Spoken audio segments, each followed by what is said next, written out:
કેમ છો મિત્રો? મજામાં ને? ધોરણ 12 કેમિસ્ટ્રી ચેપ્ટર 1ના 11મા લેક્ચરમાં આપ સર્વેનું હાર્દિક સ્વાગત છે.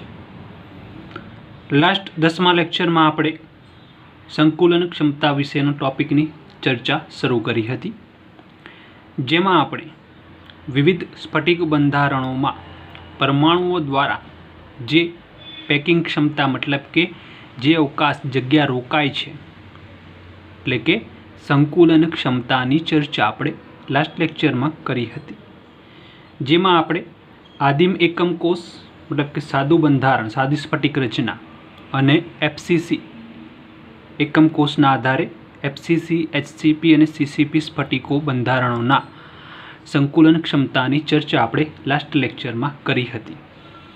હવે આજના આ લેક્ચરમાં આપણે અંતઃકેન્દ્રિત જે સ્ફટિક રચનાઓ હોય છે એમાં સંકુલન ક્ષમતાની ચર્ચા આપણે કરવાના છીએ. તો લઈએ આજે અંતઃકેન્દ્રિત રચનામાં સંકુલન ક્ષમતા. તો વાત કરીએ અંતઃકેન્દ્રિત રચનાઓમાં પેકિંગ ક્ષમતા અથવા સંકુલન ક્ષમતાની. પહેલું તો અહીંયા અંતઃકેન્દ્રિત એકમ કોષની વાત કરીએ. અંતઃકેન્દ્રિત એકમ કોષ સ્ટ્રક્ચરમાં ખૂણા ઉપર 8 પરમાણુ ગોઠવાયેલા હોય છે અને આખા એકમ કોષના સેન્ટરમાં એક પરમાણુ ગોઠવાયેલો હોય એવી રચના, એટલે જેને આપણે અંતઃકેન્દ્રિત રચના તરીકે ઓળખીએ છીએ. પહેલાં એની આકૃતિ ડ્રો કરી લઈએ અને પછી ગણીશું એની પેકિંગ ક્ષમતા. પેકિંગ ક્ષમતા એ જ પ્રમાણે જે લાસ્ટ આપણે ચર્ચા કરી હતી, પેકિંગ ક્ષમતા ગણવી હોય તો નીચે શું લેવામાં આવે છે? એકમ કોષનું કુલ કદ.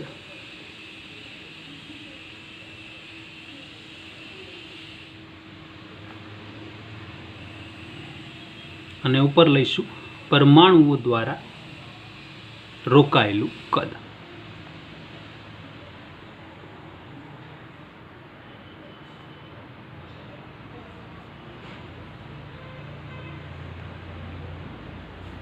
અને ટકાવારી દર્શાવવા માટે 100.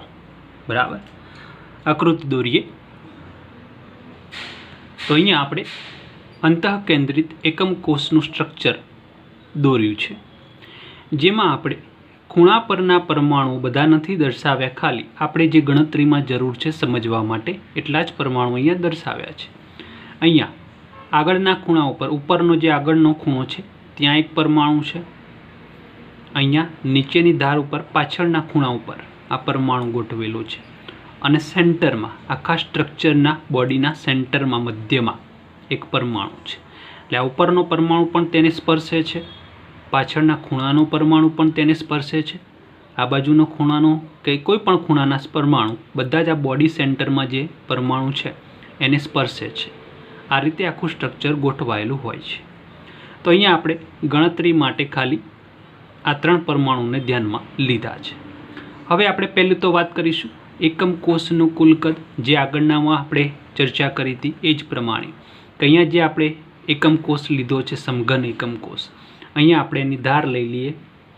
ચલો, એ ધારની લંબાઈ, આ ધારની લંબાઈ પણ એ, અને આ બાજુ ધાર હશે એની લંબાઈ પણ એ. બધી જ બાજુ લંબાઈ, પહોળાઈ, ઊંચાઈ. તો અહીંયા હું લખું છું, ધારો કે એકમ કોષની ધારની લંબાઈ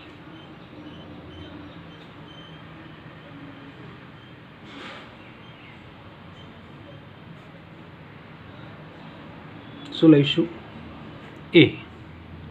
ધારની લંબાઈ ઉપરથી એકમ કોષનું કુલ કદ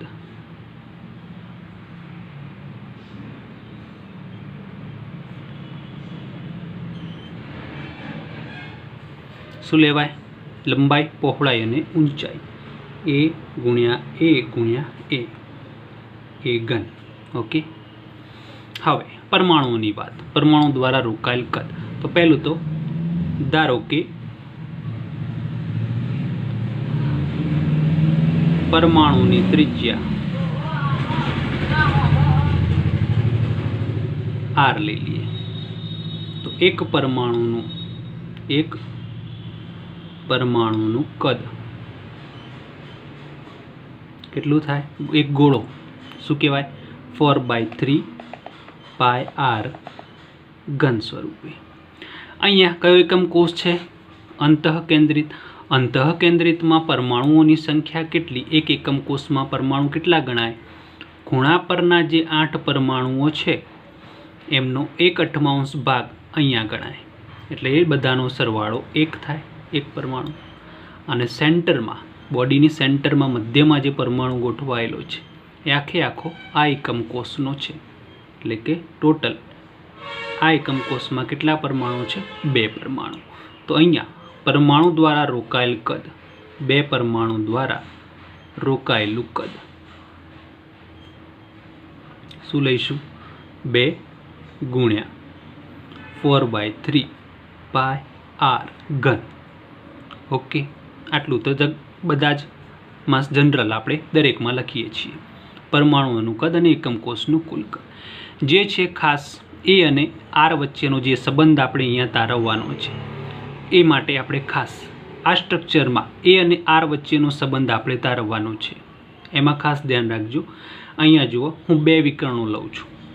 એક વિકર્ણ આ ખૂણા ઉપરથી પાછળનો ખૂણો, એટલે આપણો જે આખો રૂમ છે, રૂમમાં એક બાજુના ખૂણાથી ઉપરનો એક ખૂણો અને ત્રોસમાં નીચેનો ખૂણો, ત્રોસી સાઈડ છે, બરાબર? એ ત્રોસમાં એક ખૂણો લઈએ તો જુઓ કયા પ્રકારનો વિકર્ણ રચાય છે. તો અહીંયા હું ડ્રો કરું છું. તો અહીંયા આપણે આ ઉપરનો ખૂણો અને પાછળનો ખૂણો એ બંને વચ્ચેનું વિકર્ણ ડ્રો કરીએ છીએ.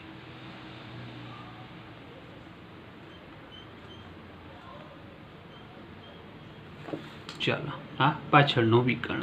ચલો, વિકર્ણને નામ આપીએ છીએ આપણે સી.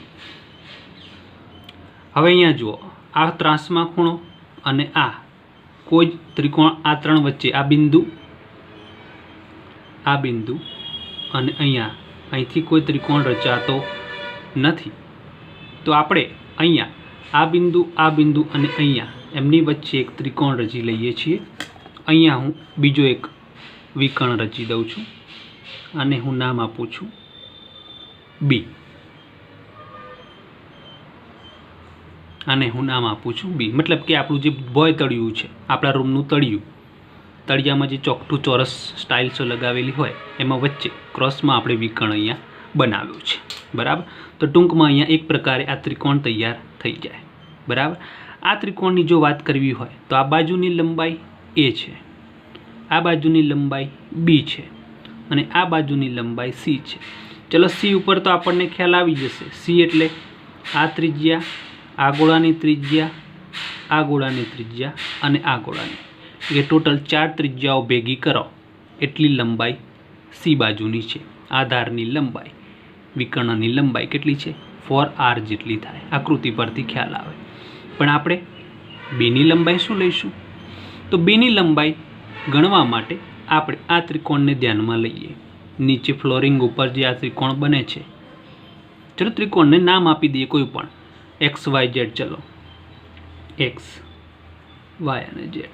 તો નીચેનો જે ત્રિકોણ થાય છે એના ઉપરથી આપણે બીનું માપ બનાવીશું, અહીંથી સીનું માપ અને અહીંયા ધારની લંબાઈ એ, અને એના આધારે એ અને આર વચ્ચેનો સંબંધ આપણે તારવીશું અને એ મૂલ્ય અહીંયા આપણે લઈશું. ઓકે, આ ટૂંકમાં આકૃતિ પરથી તમને થોડો ખ્યાલ આવે માટે પહેલાં સમજાવી દીધું. ચલો, હવે લઈએ ગણતરી. ચાલો, પહેલું આપણે બીનું માપ તૈયાર કરીએ. તો ત્રિકોણ એક્સ વાય ઝેડમાં, હું અહીંયા લખું છું, ત્રિકોણ એક્સ વાય ઝેડમાં આ વિકર્ણ આપણો, આ કાટખૂણો રૂમનો, તો XY² YZ² બરાબર XZ². તો અહીંયા લખું XZ વિકર્ણનો વર્ગ is equal to XY² plus YZ². Okay, XY એટલે એ, અહીંયા હું એની જગ્યાએ A² લખું, આ બાજુ પણ A² લખું અને આ માપ છે B, તો અહીંયા હું B² લખું છું.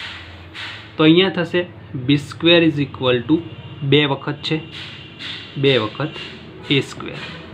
બંને બાજુ વર્ગમૂળ લઈ લો તો વર્ગમૂળમાંથી B² બહાર નીકળે તો B વધે, A² વર્ગમૂળમાંથી બહાર નીકળે તો A વધે અને √2 વર્ગમૂળમાં 2. ઓકે, તો આપણને બીનું મૂલ્ય મળી ગયું, બરાબર. હવે બીનું માપ મળી ગયું, આ બાજુ ધાર એ પણ છે. તો હવે આ ત્રિકોણ લઈ લઈએ. ચલો આ ત્રિકોણને કોઈ નામ આપી દઈએ, એક્સ ઝેડ કોઈ પણ, ઓ લખી દઈએ. ચલો પી લખીએ, અહીંયા કોઈ પણ નામ આપીએ, ટૂંકમાં સમજવા માટે છે, નામ તો ગમે તે આપી શકાય. પણ હવે આ ત્રિકોણની અંદર કાટખૂણો ક્યાં રચાશે? તમને કોઈ આઈડિયા આવે છે? ત્રિપરિમાણીય તમારા રૂમમાં જે તમે બેઠા છો એ વિચારો. તો આ છે બે દિવાલો વચ્ચેની ધાર, કોઈ પણ એક ખૂણો રૂમનો, અને ભોંયતળિયા ઉપર તમે આમ ત્રાસી લીટી દોરી છે, ભોંયતળિયા ઉપર ત્રાસી લીટી. તો આ દિવાલની ધાર અને નીચેના ફ્લોરિંગ ઉપરનો આ ધાર, એ બંને વચ્ચે કાટખૂણો રચાશે. તમે જે રૂમમાં બેઠા છો એ રૂમમાં વિચારી શકો કે બે દિવાલો વચ્ચેનો જે ખૂણો, જે ધાર રચાય છે એ, અને નીચેની ફ્લોરિંગ ઉપર આ રીતે ત્રાસી રેખા દોરો, તમને આ ખૂણો કાટખૂણો લાગશે તમારા રૂમમાં, બરાબર. તો ટૂંકમાં આપણો જે ત્રિકોણ છે એમાં વિકર્ણ કયો થશે? આ રહ્યો સી. સી આપણો વિકર્ણ કહેવાશે, અને આ બે આપણી ધારો ત્રિકોણની. તો ત્રિકોણ XPZ માં હવે હું લખું છું ત્રિકોણ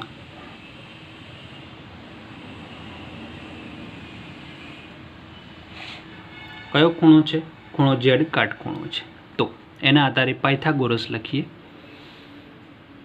px² = pz² અને xz². ટૂંકમાં આ બાજુનો વર્ગ વત્તા આ બાજુનો વર્ગ = વિકર્ણનો વર્ગ. તો અહીંયા a² અને b² નો સરવાળો, વિકર્ણ શું છે? c² = a² b². સીધે સીધું લખું છું, a² અને b². આ મૂલ્ય લખ્યા નથી, સીધે સીધું b અને c જે એમના માપ છે એ જ સીધા લખી દીધા. વિકર્ણ c નો વર્ગ = આ બાજુનો વર્ગ અને આ બાજુનો વર્ગનો સરવાળો. ઓકે, આ થયો પાયથાગોરસ પરથી આપણે નિયમ. હવે c નું મૂલ્ય આકૃતિ પરથી લઈ શકાય. આકૃતિમાં જ આપણને ખ્યાલ આવી ગયો છે કે c = 4 વખત r. c બરાબર કેટલા છે? 4r. 4 ત્રિજ્યાઓ ભેગી મળે એટલે c ની લંબાઈ થાય છે. તો અહીંયા c ની જગ્યાએ લખું છું 4r. a² એમના એમ છે. b ની જગ્યાએ b² છે, તો b² નું મૂલ્ય સીધું લઈ લઈએ, 2a². 2a અને 1a એટલે કે અહીંયા થશે 3a². ઓકે, 2 ને 1 3 વખત a². સામેની સાઈડ છે 4r². ચલો બંને બાજુ વર્ગમૂળ લઈ લઈએ. વર્ગમૂળ લઈશું એટલે અહીંથી વર્ગ જતો રહેશે. શું વધશે? 4r. અહીંથી વર્ગમૂળ કાઢીશું તો અહીંયા વધશે a અને વર્ગમૂળમાં 3. √3 ને અહીંયા લાવી દઈએ તો આપણને મળશે a = 4/√3r. અહીંયા આપણને a અને r વચ્ચેનો સંબંધ મળી ગયો. આ મૂલ્ય આપણે ક્યાં મૂકીશું? અહીંયા a ઘનમાં. તો a ઘનની જગ્યાએ આપણે લખીશું 4/√3r. તો અહીંયા મૂલ્ય લખાશે, શું લખીશું? 4/√3r અને ઘન. ઓકે, એની જગ્યાએ ખાલી આપણે આ મૂલ્ય લખી દીધું 4/√3r. ઉપરનો ઘન એમના એમ કૌંસની ઉપર લખી. ઓકે, તો અહીંયા પણ r થઈ ગયું, અહીંયા પણ r છે. અને હવે આપણે પેકિંગ ક્ષમતાની ગણતરી કરી લઈએ. તો પેકિંગ ક્ષમતા =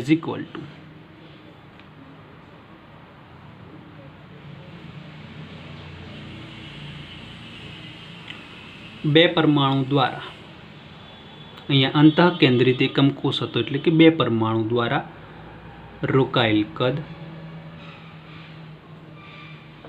નીચે લઈશું એકમ કોષનું કુલ કદ અને ગુણ્યા 100.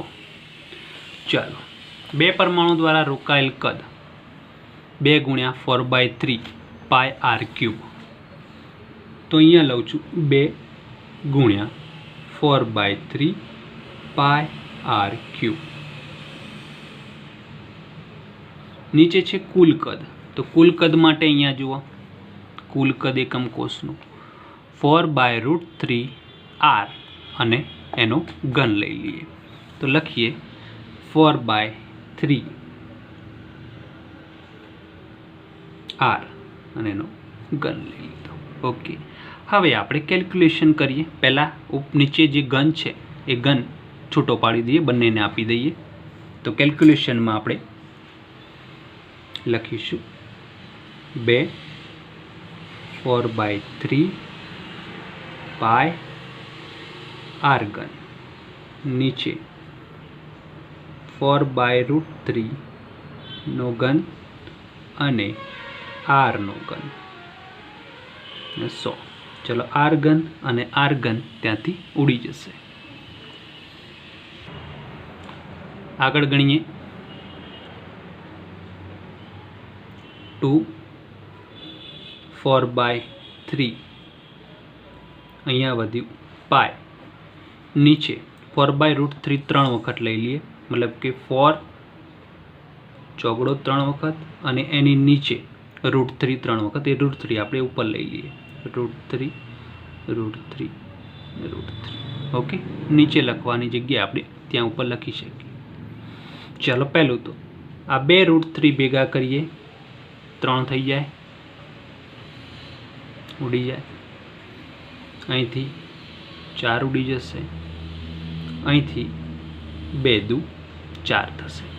ટૂંકમાં ઉપર શું વધે છે? √3 અને પાય. નીચે શું વધે છે? 4 દુ 8 અને પાછળ જે 100 છે એમના એમ છે. છેલ્લે કેલ્ક્યુલેશન કેલ્ક્યુલેટરમાં ગણતરી કરતા આ મૂલ્ય આપણને 68% જેટલું પ્રાપ્ત થાય છે. બરાબર. તો ટૂંકમાં અંતઃકેન્દ્રિત એકમ કોષમાં અંતઃકેન્દ્રિત રચનાઓમાં પેકિંગ ક્ષમતા, સંકુલન ક્ષમતા કેટલી જોવા મળે છે? 68% જેટલી જોવા મળે છે. તો અહીંયા હું લખી શકું અંતઃકેન્દ્રિત એકમ કોષમાં પેકિંગ ક્ષમતા બરાબર કેટલી? 68%. તો અહીંયા અવકાશ કેટલો હશે? મતલબ કે 68% ભાગ આખા એકમ કોષનો જે 100% ભાગ છે એમાં 68% ભાગ પરમાણુઓ દ્વારા રોકાઈ જાય છે. બાકીના જે છિદ્રો એટલે કે જે અવકાશ વધે છે એનું પ્રમાણ કેટલું? તો 100%માંથી 68% રોકાઈ ગયો છે, તો બાકીના છિદ્રો કેટલા, મતલબ કે અવકાશ કેટલો વધે છે? તો શું લખી શકાય? 100માંથી 68 બાદ કરો, કેટલા આવે? 32.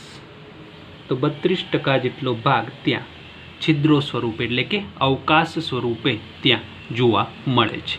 તો આ થઈ વાત અંતઃકેન્દ્રિત રચનાઓમાં સંકુલન ક્ષમતા અને તેમાં જોવા મળતો અવકાશની ચર્ચા પણ આપણે કરી લીધી.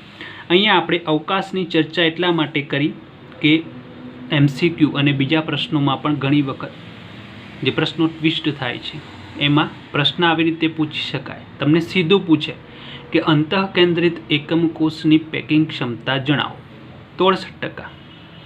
પણ તમને પ્રશ્ન એવું પણ પૂછે MCQમાં કે અંતઃકેન્દ્રિત રચનાઓમાં જોવા મળતો અવકાશ કેટલો? તો ત્યાં શું આવશે? 32%. એટલે કે 68% રોકાયેલી છે, બાકીની અવકાશ એટલે કે છિદ્રો સ્વરૂપે જગ્યાઓ છે 32%. ઓકે, ખ્યાલ આવી ગયો? ટૂંકમાં અહીંયા આપણે ત્રણેય પ્રકારની જે રચનાઓ, સ્ફટિક રચનાઓ જે જોવા મળે છે, દરેકની પેકિંગ ક્ષમતાઓનો અભ્યાસ પૂર્ણ કર્યો. જેમાં અંદર આપણે પ્રથમ વાત કરી હતી FCC અથવા CCP અથવા HCP જે રચનાઓ છે એની અંદરની જે પેકિંગ ક્ષમતા છે કેટલી હતી? ગઈકાલના લેક્ચરમાં આપણે જોઈ હતી. કેટલી હતી? ચલો જોઈ લઈએ, યાદ કરી લઈએ. પહેલી વાત આપણે જે કરી હતી કાલના લેક્ચરમાં HCP રચનાઓમાં સંકુલન ક્ષમતાઓ, તો એમાં આપણે ગણતરીમાં મેળવ્યું હતું 74% પેકિંગ ક્ષમતા ધરાવે છે. ત્યારબાદ હતું સાદા જે એકમ કોષ છે, આદિમ એકમ કોષ, એમાં જે પેકિંગ ક્ષમતા મળે છે કેટલી મળે છે? 52.4%. તો અહીંયા લખીએ FCC રચનાઓમાં 74%, 74% પેકિંગ ક્ષમતા. બીજી હતી સાદી આદિમ એકમ કોષ, આદિમ રચનાઓ, કે એની અંદર કેટલું હતું? 52.4%. અને આજે જોયું અંતઃકેન્દ્રિત રચનાઓમાં પેકિંગ ક્ષમતા કેટલી જોવા મળે છે? 68% જોવા મળે છે. તો ટૂંકમાં સૌથી વધારે મજબૂત જે સ્ટ્રક્ચર છે કે જેમાં પેકિંગ ક્ષમતા પરમાણુ ખૂબ નજીક ગોઠવાયેલા છે, સૌથી વધારે પેકિંગ ક્ષમતા શેમાં જોવા મળે છે? એફસીસી સ્ટ્રક્ચરોમાં.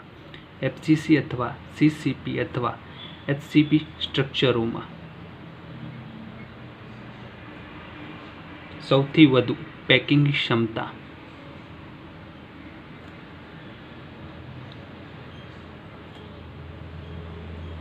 જોવા મળે છે.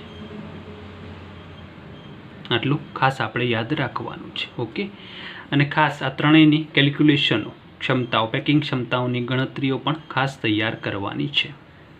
હવે આના આધારે કેટલાક પરિમાણો અને ગણતરીઓની ચર્ચા આપણે કરવાની છે, જેના આધારિત કેટલાક કોયડા અને એક્ઝામ્પલ પણ આપણે પછી જોવાના છે. તો વાત કરીએ એકમ કોષના પરિમાણો અને તેની ગણતરીઓ. અત્યાર સુધીની ચર્ચાઓમાં આપણે એકમ કોષની ધારની લંબાઈઓ, તેને અવકાશ, તેની પેકિંગ ક્ષમતા વગેરેની ચર્ચા જે કરી, એમાં આપણે ખાસ કરીને મોટે ભાગે ચર્ચા એના કદ વિશે વધુ ચર્ચા કરેલી છે.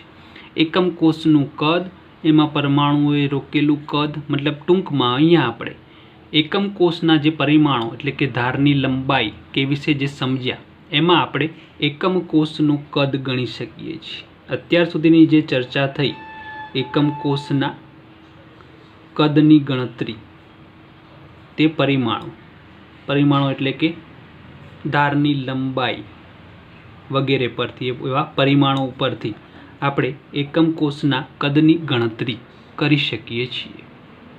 પણ એકમ કોષનું દળ અથવા તેમાં રહેલા પરમાણુનું દળ જો આપણે ગણવું હોય તો એના માટે ખાસ એક સમીકરણ છે. એ સમીકરણના આધારે આપણે એકમ કોષના દળ અથવા પરમાણુઓનું દળની ગણતરી એના આધારે આપણે કરી શકીએ છીએ. તો એકમ કોષનું દળ ગણવા માટે સૌપ્રથમ ક્ષ-કિરણ વિવર્તનની મદદથી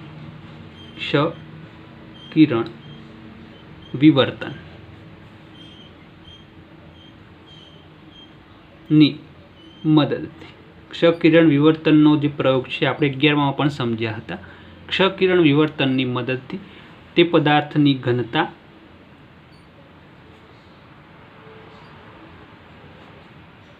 મોલર દળ કે બધી વસ્તુઓ અહીંયા ક્ષ-કિરણ વિવર્તનની મદદથી પદાર્થની ઘનતા આપણે નક્કી કરી શકીએ. તેના આધારે એકમ કોષની ઘનતાના આધારે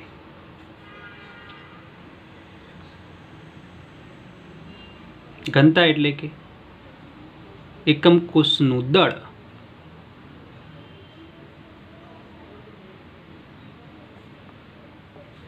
ભાગ્યા એકમ કોષનું કદ, દળ ભાગ્યા કદ એટલે ઘનતા. એકમ કોષની ઘનતાની ચર્ચા આપણે કરીએ છીએ તો દળ ભાગ્યા કદ, એકમ કોષનું દળ અને એકમ કોષનું કદ. એકમ કોષનું કદ કેવી રીતે શોધી શકાય? તો એની જે ધારની લંબાઈ છે, ધારો કે હું લખું જે પણ હોય, એકમ કોષના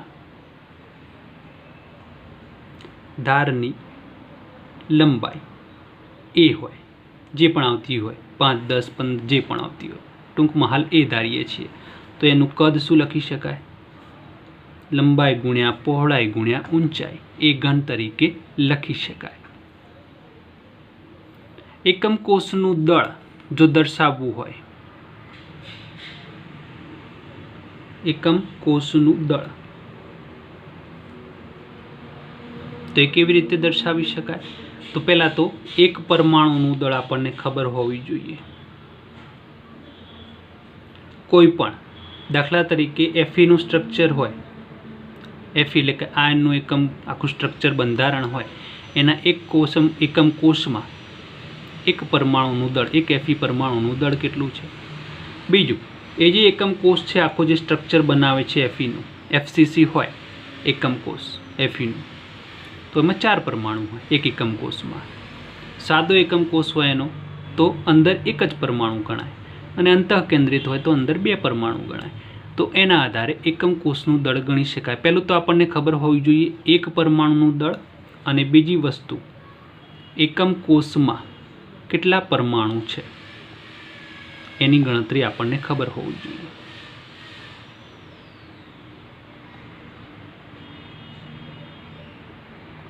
ટૂંકમાં કોઈ પણ એકમ કોષનું દળ સમજવું હોય તો એ એકમ કોષ જે પરમાણુઓથી રચાયો છે, Fe હોય કે કોપર હોય કે જે પણ પરમાણુઓનું, તે એક પરમાણુનું દળ ખબર પડવી જોઈએ.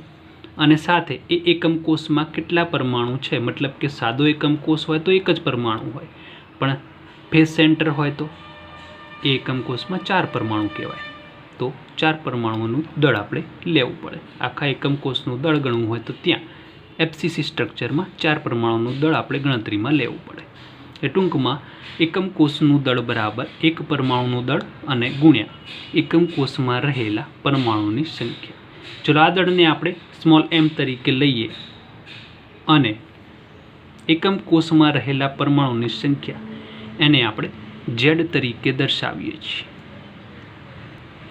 અહીં પરમાણુય દળ m જે છે એને કેપિટલ M/NA સ્વરૂપે પણ લઈ શકાય. મતલબ કે મોલર દળ એટલે કે 1 મોલ જથ્થો હોય એની અંદર પરમાણુઓનું દળ. આ m એટલે કે મોલર દળ છે, અને Na શું છે? એવોગેડ્રો અચળાંક.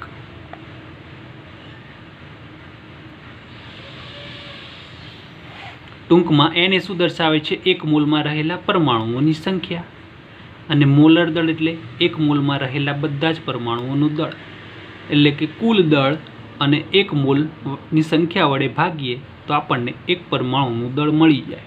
એટલે ટૂંકમાં અહીંયા હું m ને શું દર્શાવું છું? મોલર દળ, 1 મોલમાં રહેલ પરમાણુઓનું કુલ દળ ભાગ્યા પરમાણુઓની સંખ્યા, 1 મોલમાં રહેલા પરમાણુઓની સંખ્યા. આ સ્વરૂપે હું અહીંયા તેને દર્શાવું છું. તો અહીંયા એકમ કોષનું દળ બરાબર શું લઈ શકાય? M/Na × Z. આ બંને મૂલ્યો, આ દળ અને આ કદનું, આ બંને મૂલ્યો આપણે આ સૂત્રમાં લઈ લઈએ તો એકમ કોષની ઘનતા D બરાબર, ઘનતાને D સ્વરૂપે આપણે દર્શાવીએ છીએ. D બરાબર ઉપર લઈશું દળ, નીચે લઈશું કદ. તો દળ કેટલું આવ્યું? આ આપણું દળ mZ/Na. નીચે કદ કેટલું હતું? A ઘન. ખ્યાલ આવી ગયો? તો ટૂંકમાં D = ZmS³ × Na. આ સૂત્ર પરથી આપણે ઘણા બધા પરિમાણો, મતલબ કે એકમ કોષને લગતા ઘણા બધા કોયડાઓ ઉકેલી શકીએ છીએ. અહીંયા 5 પરિમાણો છે.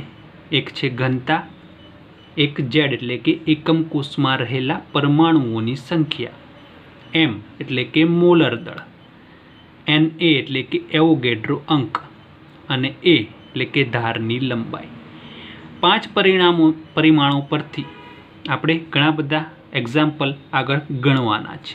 એમાંથી 4 પરિમાણોના માપ આપણને આપેલા હશે, અને કોઈ એક 5મું પરિમાણ આપણે નક્કી કરવાનું રહેશે. ટૂંકમાં આ જે થિયરી છે એ આપણે બહુ તૈયાર કરવાની નથી, પણ વસ્તુ ખાલી સમજવા માટે અહીંયા સમજૂતી માટે દર્શાવી છે. ખાસ અહીંયા આપણે વસ્તુ શું ધ્યાનમાં રાખવાનું છે? આ સૂત્ર. અહીંયા જે પરિમાણો છે, D એટલે કે ઘનતા, Z એટલે એકમ કોષમાં રહેલા પરમાણુની સંખ્યા, M એટલે મોલર દળ, A એટલે ધારની લંબાઈ, અને Na એટલે કે એવોગેડ્રો અચળાંક. એ ફિક્સ છે, એ મૂલ્ય આપણને ખબર છે. કેટલું હોય છે? 6.022 × 10⁻23. ટૂંકમાં આ મૂલ્ય ફિક્સ છે. બાકીનામાંથી 3નું મૂલ્ય આપ્યું હોય એટલે બાકીનું છેલ્લું એક પરિણામ એ આપણે નક્કી કરી શકીએ. એને રિલેટેડ ઘણા બધા પ્રશ્નો આપણે નેક્સ્ટ લેક્ચરમાં લઈશું અને સોલ્વ પણ કરીશું, અને કેવા પ્રશ્નો એક્ઝામમાં પણ પૂછાય છે આના રિલેટેડ એવા પણ કેટલાક પ્રશ્નો આપણે નેક્સ્ટ લેક્ચરમાં ચર્ચા કરીશું. ઓકે મિત્રો.